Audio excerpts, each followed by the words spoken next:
Okay, so good afternoon, ladies and gentlemen. So it is our honor today to be the first group to present.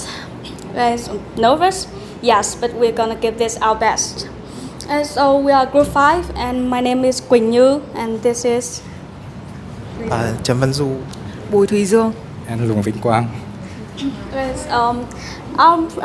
We're gonna present to you our inquiry project about the effects of toxic masculinity on male students at ULIS.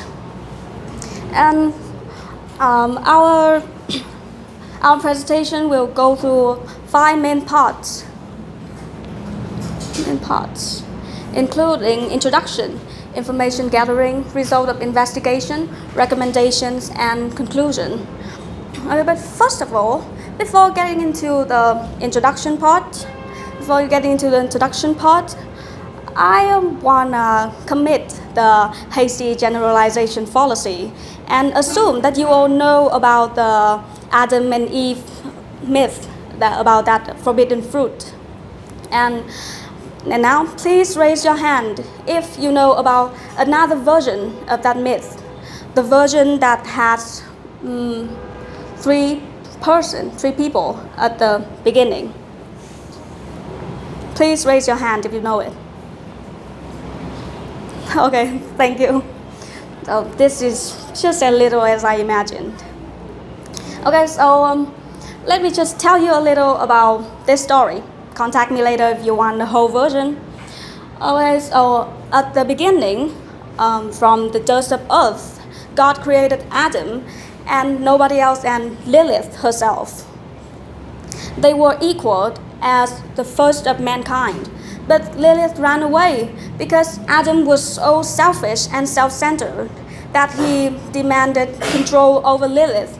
She couldn't take it, so God created Eve to replace Lilith. But hey, selfish, self-centered, and controlling, do those words ring any bell in you? I hope they do, because those are some characteristics of toxic masculinity. And according to the Cambridge Dictionary, toxic masculinity is ideas about the way that men should behave that are seen as harmful. For example, it's like something I stated before, or the idea that men should not cry or admit weakness. And in today's society, traditional male behaviors like selfishness, emotional detachment, aggression persist, mainly contributing to many social issues such as domestic abuse, gender-based violence, and neglect of men's mental health. In Vietnam, results from the Department of Family reveal that 74% of women and 11% of children experience domestic violence. Additionally, millions of men globally suffer from untreated depression annually, perpetuating the cycles of suffering. And as we recognize these urgent challenges, our research at ULIS aims to investigate how toxic masculinity affects male students locally. And by understanding the dynamics and proposing evidence-based solutions, we hope to mitigate the harmful effects of toxic masculinity and promote a safer, more supportive environment for students. Okay, my name is Quang, and I will continue with the information gathering and analyzing. I will go to participants of the research, data collection instrument, and data processing procedure. First, we will go through participants of the research. Since the main topic revolves around toxic masculinity, therefore, ULIS students were considered the primary stakeholder of this survey. We do recognize the importance of diverse perspectives so that the stakeholders are divided by gender. Bias opinions are also minimized by including both male and female students' opinions about these issues. And also it's important that ideas or opinions given by participants other than ULIS students are forbidden. Next is the data collection instruments. The method we used were a survey and interviews First, we struck a Google form with target question related to toxic masculinity. And then we distributed them widely among ULIS students, ensuring broad participation. The form included various types of questions, ranging from multiple choice question, like a scale and matrix. Then we randomly selected 100 ULIS students to participate in this survey. After that, we conduct interviews with 4 random male ULIS students, asking them open-ended questions about toxic masculinity. These interviews allow an exploration of individual experience, which enhance the collected data with new perspective on the issues. And finally, for the data processing procedure, the gathered information was carefully summarized, analyzed, and synthesized to identify key themes and patterns. First, we summarize the survey responses and interview transcripts to uncover notable behaviors and attitudes toward toxic masculinity. After that, we analyze thematically to find themes and underlying concepts. Themes included aggression, emotional suppression, rigid gender roles, and social expectations. And thanks to the Google Form result file, detailed statistic data were provided, which make it easier to summarize and analyze. And by combining both data, statistics, and interview transcript, it was more convenient for the synthesized process to point out the notable discovery. And now I move to my trusted psychic. Okay, hello, my name is Chen Wenzu, and today I'm give you the result of our investigation. So there are 5 main points that we pointed out. First, let's go to the first point, that the popularities of toxic masculinity in ULIS. So our surveys focus on delivering the commonalities of toxic masculinity in ULIS. So in figure 1, you can see that 20% of assessment number 1 and 32% of assessment number 2, which is equal to the uncommon part of the toxic masculinity, and in total it's more than 50%, while the opposite things is assessment number 4 and 5, just in total is only 10%. So we can conclude that toxic masculinity in ULIS is pretty rare. Also, in figure 2, you can see that 59% of the persons said that they haven't witnessed the manifestation of toxic masculinity in ULIS, and only 41% that have witnessed it. But still, although it's uncommon, but still there are some symptoms around us. So what is the cause of this phenomenon? So our surveys is focusing on evaluating the causes of toxic masculinity. And first, we have here, there are 5 different causes for this we pointed out on behalf of our survey. So noticeably, there was attributed to family discouragement by 83 people, followed by 73 people blaming for the lack of knowledge and gender emotion. So the remaining 3 reasons, which is gender inequality, social pattern, and gender expectation, respectively fell into 60, 50, and 59. So from the statistic here, it seems to hinder male students' sense of belonging and could lead to a worse situation community, making them toxic male student.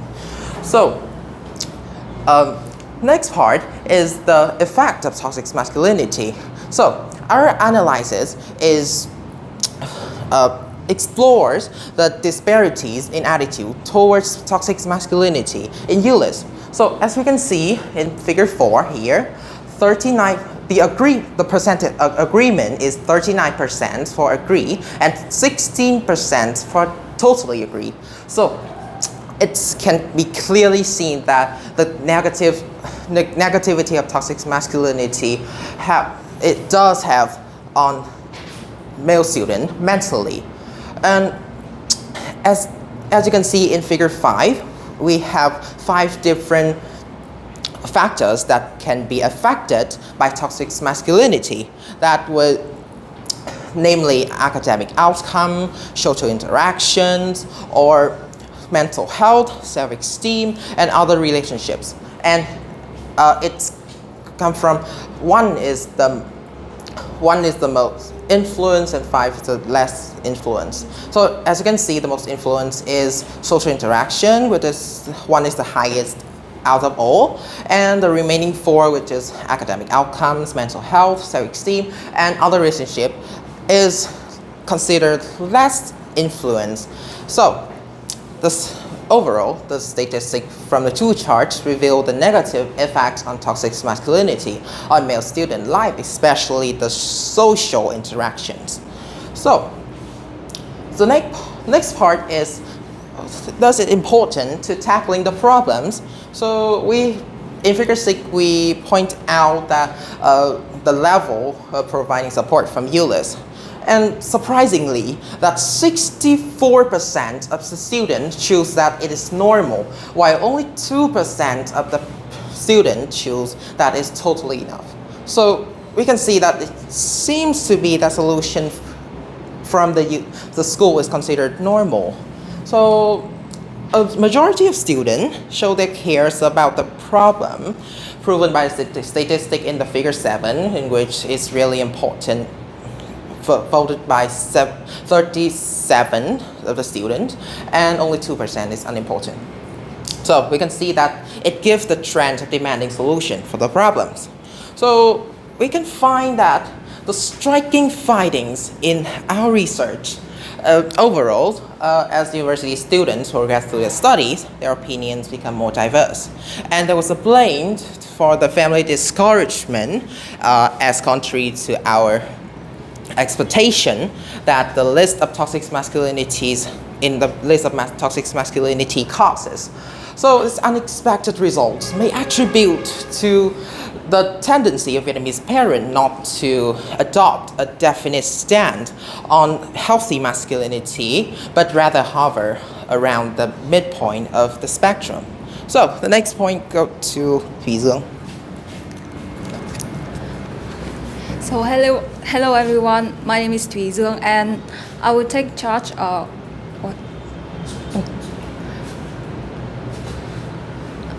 I will take charge of giving you some recommendation on our topic, the way to address toxic masculinity in university, especially in ULIS male student. So firstly, let's go to the traditional method campaign and workshop. As you can see, the survey results indicate that these kinds of methods receive an average rating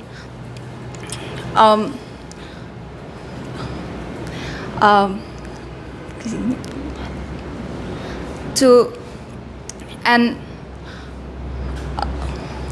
I think the reason for it is because it tends to be generic and fail to cater to individual needs and focus too much on information dissemination rather than practical support and interactivity.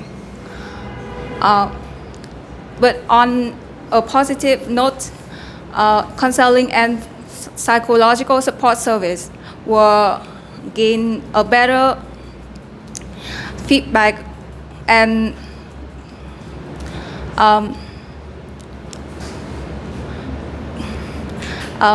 the people choose effective as the results were much higher to compare with the previous one, Because of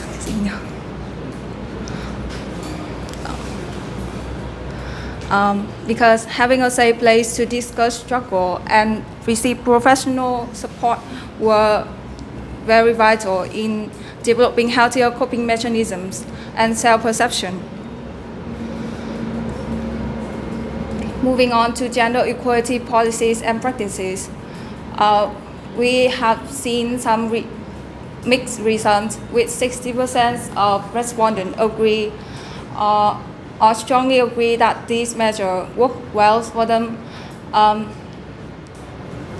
This because it's promote inclusivity, challenging traditional gender roles, and reduce societal pressure. As a result, it helps individuals to overcome prejudice and maintain a stable mindset.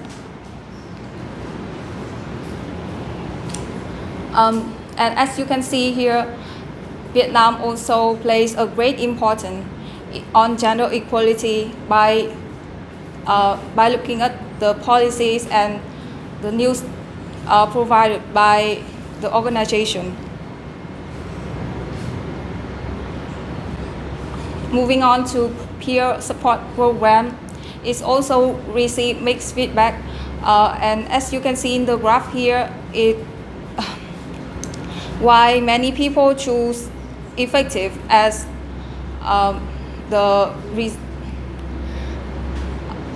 many people are still uncertain about its overall impacts on human behavior. I suppose it's because without the guidance from experts and practicalities and long-term impacts can be limited. So it highlights the fact that we need more effective solution in the long run.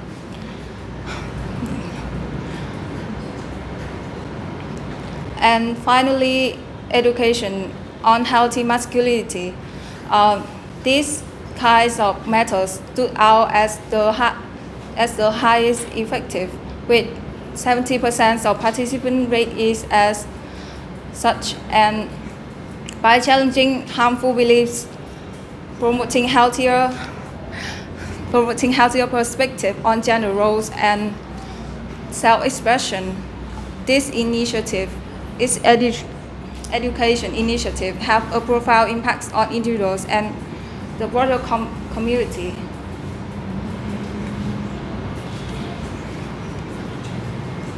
In summary, addressing societal pressure and toxic masculinity require multi-factor approach involving many stakeholders. Even though there is some methods that were considered more effective than others, but cooperation to support those who struggle with this issue is needed, and university need to work together to foster a healthy relationship, contribute to equitable society. So it's Như again, and I'll tell you about I'll take care of the conclusion. So our survey deepens our understanding of how toxic masculinity affects male students, and it impacts male students on academic performance, social interaction, and relationships, with relationships being the most negative affected. The result also revealed that while toxic masculinity is rather prevalent at ULIS, students are still highly aware of its effects and suggest that counseling, peer support programs, and education on healthy masculinity as effective interventions. Okay, so for our research limitation is including a small sample size and limiting general insights. So for the future research, we suggest that you should focus on the narrow and more common topics, that is easier for like deeper insights. Right. That's all. Thank you for listening.